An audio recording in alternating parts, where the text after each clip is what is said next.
Adventure on Pipeman on W4CY Radio.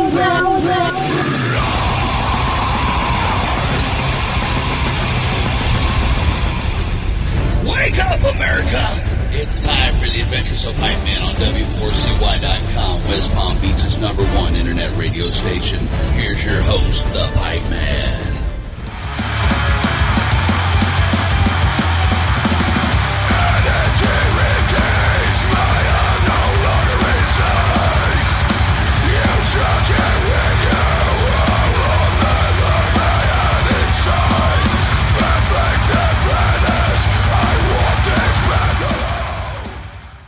This is the Pipeman here on the Adventures of Pipeman W4CY Radio, and I'm here with our next guest who, man, they have some killer-ass music coming out, okay, number one.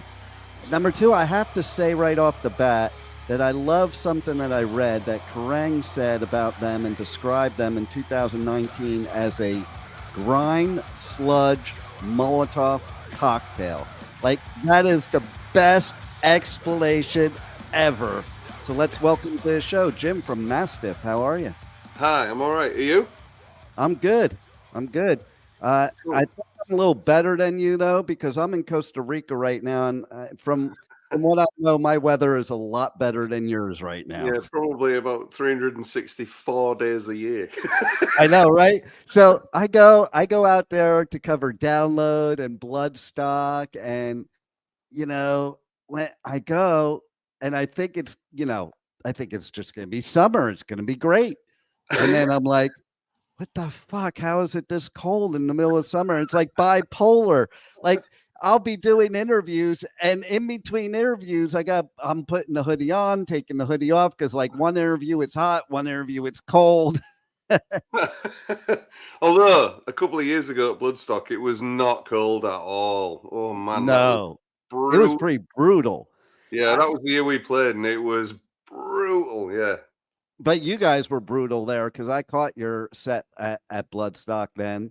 well, And I think that was also the same year that I covered Hellfest, and it was like 104 degrees. yeah. Literally, I was doing my interviews outside instead of press tent, because it was too hot in the press tent. So imagine that it was nicer outside, cooler outside at 104. No. I mean, oh my God. But that's what I mean about you never know. And no shade, yeah. So tell us a little bit about the new album. You got the new album dropping on the 22nd via MNRK. And I was just listening to it like before the interview. It's kind of how I get pumped up for the interview. I just listen to the music, the new music of the band, just hanging out, doing my thing. And oh my God, it's brutal. It totally went along with that explanation that Kerrang gave. Oh, well, that's cool. Yeah, it's a hell of an album. Even if I do say so myself, it does. Yeah, Kerrang have sort of captured what we're about there with that quote, I guess.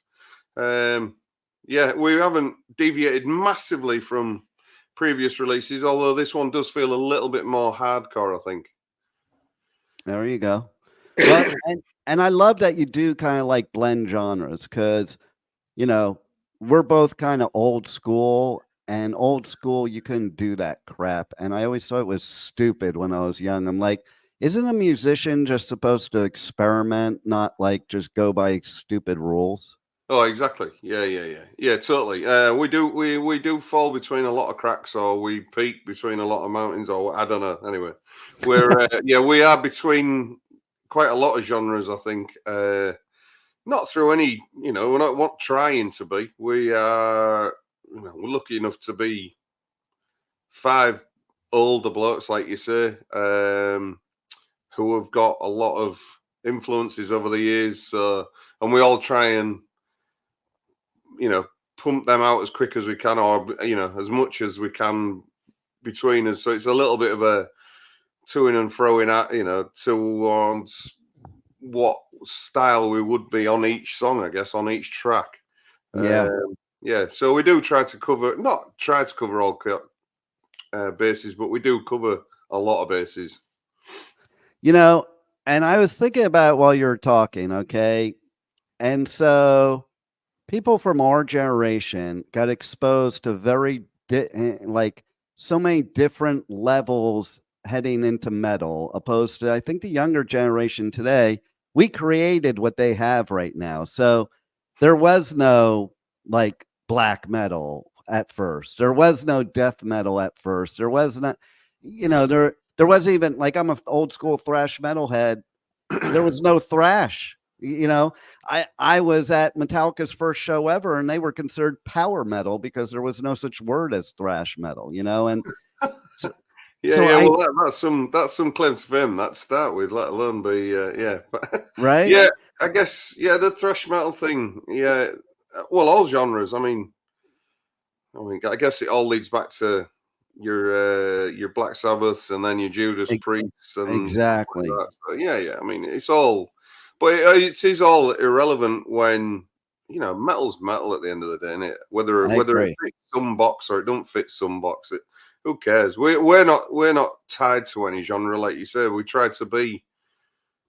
Yeah, we try to have the idea that we can play anything we bloody like, and if it sounds masterly enough, then it gets to be kept. I guess not normally about 90% of the time. So Yeah, and and the point I was getting to is like you have so many influences as a musician over your years of being around this genre, where I think the younger kids have different influences because their influence are more of what was created later, and like I even know people that are snobby nowadays. Like I find snobby to where, oh, Maiden sucks. And like before all this stuff, Maiden and Priest were like gods. oh But yeah, then, yeah, today you would look at them and go, man, that was metal. It's kind of like I remember back in the day when Venom first came out, and they did a gig with Slayer in L.A. and Tom and Kronos got into a fight backstage because Kronos was like, we're the only black metal band. There's no other black metal band, blah, blah. And now you ask black metal bands today, and they don't even consider the original Venom as black metal. It's so interesting. well, surely having the first album ever called black metal it gives you that.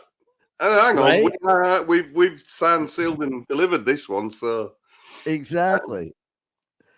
So, what was it for you? The first thing that you really sticks out in your mind that told you, I want to be a musician, and that's it. well, if I'm brutally honest with you, it was a bet in the pub. I love it. 30, yeah, 30 years ago, there was a gang of us in the pub, in the boozer, whatever you want to call it, the bar, and a guy who was with us who, not that I can play instruments, but a guy who was with us who couldn't play instruments bet us in 4 months you can't play a gig. And we were like, right, who's sat around the table?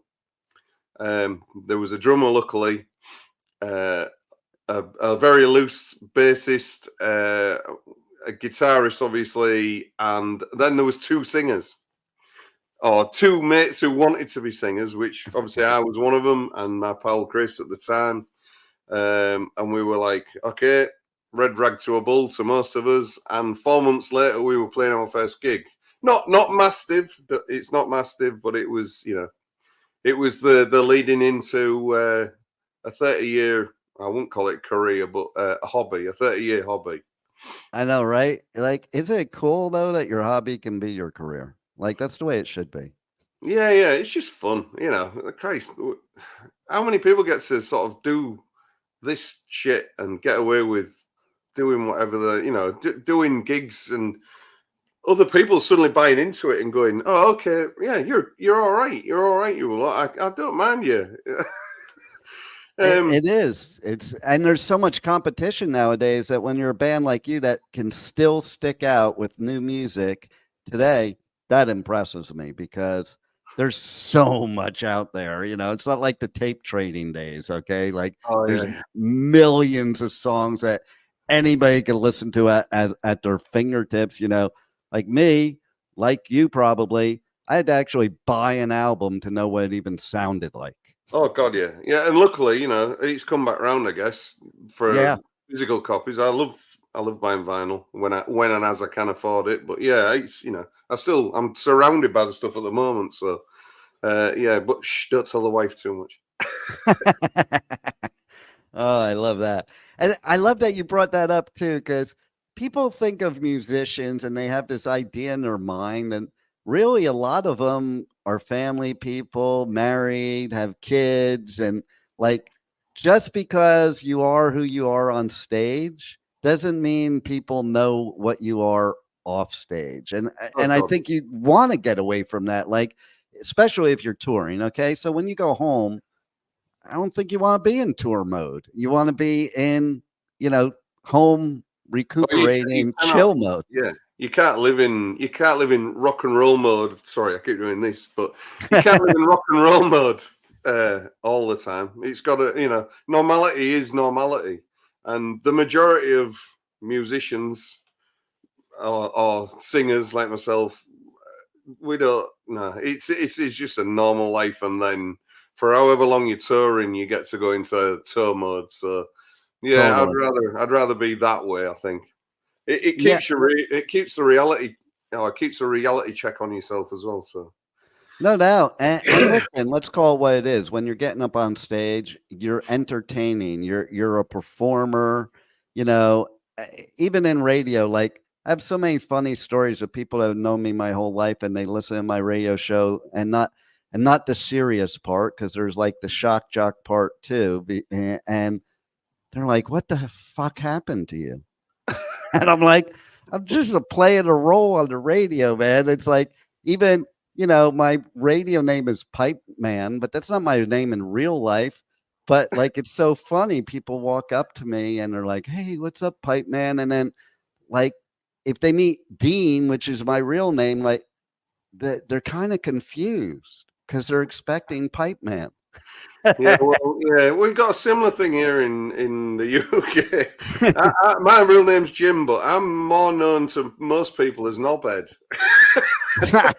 See, there you go. And it is kind of funny too, isn't it? Like, even I'll go on tour and do all these festivals and do radio coverage, and one of the most fun parts about that is when I'm sitting out in the crowd with some of my band friends, and nobody knows it's them. Yeah, And we laugh about it because we're sitting in this like huge crowd, not hiding, and it'll be like somebody that everybody would know if he was on stage or she was on stage, and they just have no clue who yeah, they're you stick a standing next baseball cap on and sunglasses, and yeah, you blend in. and see, I think that's cool, because that's another thing I always talk about that people don't understand. Like, especially if I bring helpers to do the interviews backstage at these festivals, I'm like, I have a rule. I tell them, like, listen, this is their safe zone. Okay. We don't fangirl or fanboy out back here. Don't ask for autographs. Don't ask for selfies. And we're all on equal level back here. They have to deal with enough of that out there. Like, Yeah, let yeah. them have this time to, just be themselves and not have to, you know, have the switch on, so to speak. Absolutely, yeah. I mean, I was lucky enough to once like be stood shoulder to shoulder with Dave Grohl when I think it's his ex-wife was playing in Veruca Salt, and we were at a festival in England, and my pal who was stood next to me just went, "Oh, look who stood next to you!" I was like, "Oh my god!" Just went, Right? "Hello," and he was like, "Yeah, all right," and that was it. And that's I think all anybody really wants. They don't want the punishers all the time, every bloody moment, do they? We're all humans. We're all just normal people. We've Exactly. just been lucky enough to write music that people are into. That's all. Absolutely. And, it's funny you mentioned Dave Grohl, because, like, I'll go do like dime bag bash, and he's just sitting there barbecuing for everybody. You see that? He did. I mean, like obviously I've only ever sort of stood next to him, but the guy is he just comes across as the most normal superstar. I know, right? He is. He's like the most normal dude. So yeah, Dave's like the nicest guy in rock and roll, and everybody that knows him says that. He doesn't even like think of himself as a rock star, okay? And that's what makes him cool. Yeah, that's the best kind of rock star. You fall foul, I think, or you certainly see people falling foul of the first album superstardom, right? Leaving their own bullshit, and then you're like, oh, okay, you're a bit of a dick. You know what? There were like I spent the 80s on the Sunset Strip, and so I met a lot of those bands and hung out with them when I was a teenager, and a lot of bands, it did go to their head, and they were like total dicks. Now, fast forward to today, some of those people they got humbled and turned into nice guys. Some of them haven't had like a hit since the 80s, and they still think they're God's gift to music. Yeah. Well, yeah. How do you know I was on about them sort of bands? Yeah, I mean, yeah, but then I suppose in every genre there's certain types. I mean, we've been to big hardcore band shows and been surprised that they're charging a meet and greet thing. Like, hardcore's not about that. Right? I know everyone's got to make a living, but come on, dude, Jesus. It is kind of weird. It is kind of weird nowadays sometimes. Like, I also found what was weird, because I'm totally into punk too. Yeah. And a lot of punk bands that were known for being like anarchists and all that and talking against the government all of a sudden became pro-government. And I like scratch my head. I'm like, that's like the antithesis of punk. Yeah, that is. Yeah, that's pretty much everything that you could do wrong. You've just done wrong there. Yeah, I don't. Yeah, I mean, I know people make money and it does change them. Obviously, it's going to change your living style and everything. I mean, Christ, you can't live like Gigi Allen, for the rest of your life when you've got $1 million in the bank or £1 million in the bank. But I guess there's always a moment where you've got to be realistic about what you're doing and don't undermine your own. Yeah. Whatever. And I don't mind somebody having a better life. Just don't be a dick about it. Yeah, exactly. Yeah. So tell everybody how they can connect to you guys on socials, how they can pre-order the album that drops on the 22nd. I know you have a cool link tree that links to everything. So yeah, let's give them all that. If you search us on any of the socials, just about we're Mastiff HCHC. And like I said, there's links to everything. There's pre-order links. There's tour dates, all the rest of it. We're no different to most of the bands out there that way. We're all just trying to vie for this small little gap in the market. And if anyone's interested, there's the pre-orders there, and we post them out personally still. So now I could tell you too, it's a little bit of a tongue twister, the name of the album. And so I'm like, I want to get a good laugh from you, because I'm going to try to say it, and I know I'm going to butcher it right now. Roll. Here we go. So let's see. Deprecipice.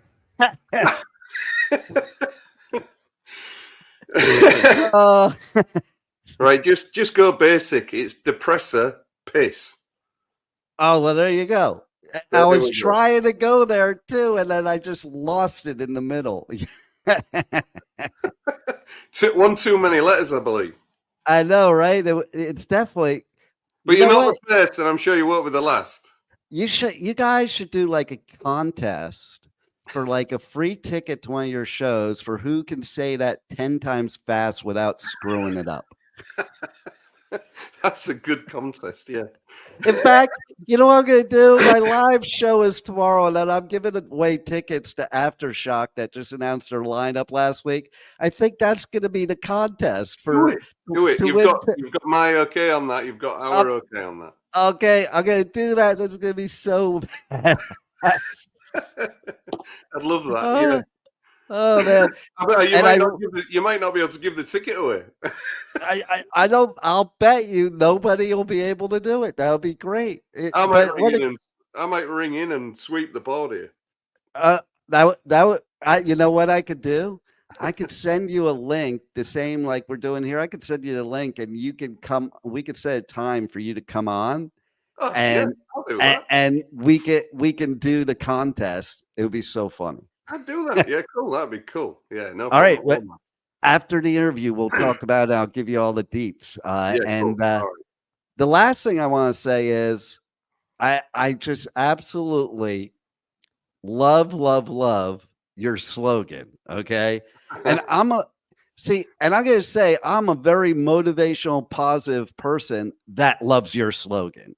And I want to say that ahead of time because it's a miserable band from a miserable city. Spot on. I mean, if anybody's ever been to Hull, it is that, but it's our miserable city, and we'll defend it to the nth degree. So it's our miserable shithole. I'm wondering. There's another band, I can't remember who it is, that I interviewed at either Download or Bloodstock that was also from Hull and was saying the exact same stuff. And I was like, I can't remember who it is right now. It could have been, it might have been Black Tongue. I don't think it was that one. Who else could it have been? I'm just trying to think who else has played Bloodstock. What recently? Yeah, within, post-COVID. Oh. I can't remember. So I'll give you one other funny thing here. Okay. My second wife, she was British. Okay. Okay. And I don't know if you know this, but especially women, when they come over to the United States, they play this role like they're the Queen of England. Okay. And they, she was no different. She had this hoity-toity attitude and, nose down on Americans and acted like she was this royal. And she took advantage of the place that I had, in fact, I had no clue about the town she was from. And later, after being divorced, I found out from talking to my English friends, like about that town, what it's about. So you'll love this, okay? She's from Newcastle. Okay. Well, I'm really surprised at that because most of us, and this is no disrespect to the southern people, but most northerners are quite humble people normally. You would think. But, normally. They come over here and they want to act like, because for Americans that have never been to the UK, they think that all the UK is this like highly, high class, hoity-toity royal people, I mean, so it's easy for somebody like that to come and play it off, Yeah, I guess, yeah.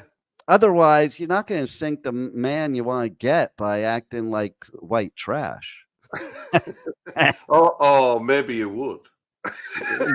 We got enough of it in America, so we don't need some British girl for that. We don't need Okay.